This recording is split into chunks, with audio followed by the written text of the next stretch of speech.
பாருங்கள், 1 kilo 1 kilo வந்து மீனுக்கு வந்து 3 வெங்காயம், நல்லா இவ்வளோ பெரிய வெங்காயம், திட்டமான வெங்காயம். ரொம்ப பெருசாக இருந்தால் ஒரு வெங்காயமும் ஒரு குட்டி வெங்காயமும் போட்டுக்கோங்க. திட்டமாக இருந்தால் 3 வெங்காயம், தெரியுதா?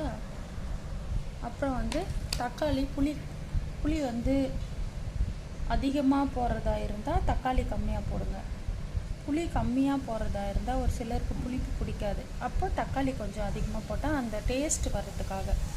நான் வந்து ஒரு 8-10 வயசுலேருந்து, நான் வந்து 5வது படிக்கும்போது அம்மா என்ன பண்ணாங்கன்னா, இப்போ இருக்கிற குழந்தைங்களுக்கெல்லாம் சமைக்க கற்றுக் கொடுக்குறாங்களா என்னன்னு தெரியல, பெரியவங்களுக்கே அந்த அளவுக்கு ஒரு சிலருக்கு சமைக்க தெரியறதில்ல.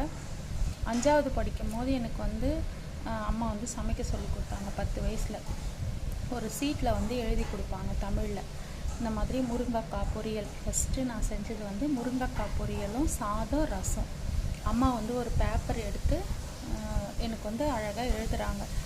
தக்காளி 1, புளி வந்து இவ்வளோ போடணும், ஒரு கோலி 1, இந்த சோடாக்குள்ளே கோலி இருக்கும்ல, அந்த கோலி மாதிரி, இல்லைன்னா நெல்லிக்காய் அந்த மாதிரி சைஸ் சொல்லுவாங்க, அதில் வந்து இவ்வளோ போடணும், மிளகு சீரகம் எல்லாத்தையும் இடித்து, பூண்டுன்னு சொல்லி ஒரு பேப்பரில் எழுதி கொடுப்பாங்க.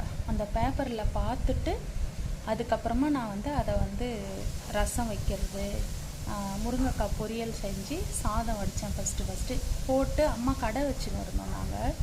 அப்போ அம்மா உட்காந்துப்பாங்க, நீ போயிட்டு சமைச்சி எடுத்துன்னு வா, எப்படி சமைக்கிறேன்னு பார்க்கலான்னா ஒரு பெருமையாக, ஐயோ சமைக்க போகிறோமேன்னு சொல்லி. அப்போல்லாம் ஸ்டவ் தான் வீட்டில், ஸ்டவ் பற்ற வச்சு அதில் சாதம் வடித்து அந்த முருங்கைக்காய் பொரியல் பண்ணி ரசம் வச்சேன்.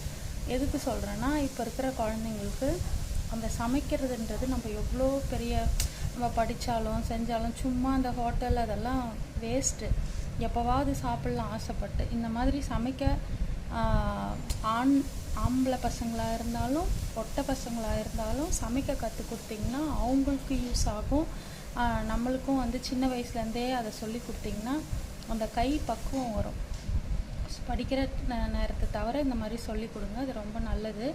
அந்த ஒரு இது தான். ஏன்னா 100 பேருக்கு மீன் குழம்பு வைக்க சொன்னால் கூட நான் கொஞ்சம் நேரத்தில் வச்சுருவேன். அந்த சுறுசுறுப்பு, அந்த ஸ்பீடு, அது வந்து சொல்லி கொடுத்தாவே குழந்தைங்களுக்கு ரொம்ப நல்லது. பெரியவங்க எல்லாருமே அந்த அடிப்படையாக ஒரு சமைக்கிற விஷயன்றது ரொம்ப நல்ல விஷயம். அது சொல்லி கொடுத்தா ரொம்ப ஹாப்பியாக இருக்கும். நன்றி, வணக்கம்.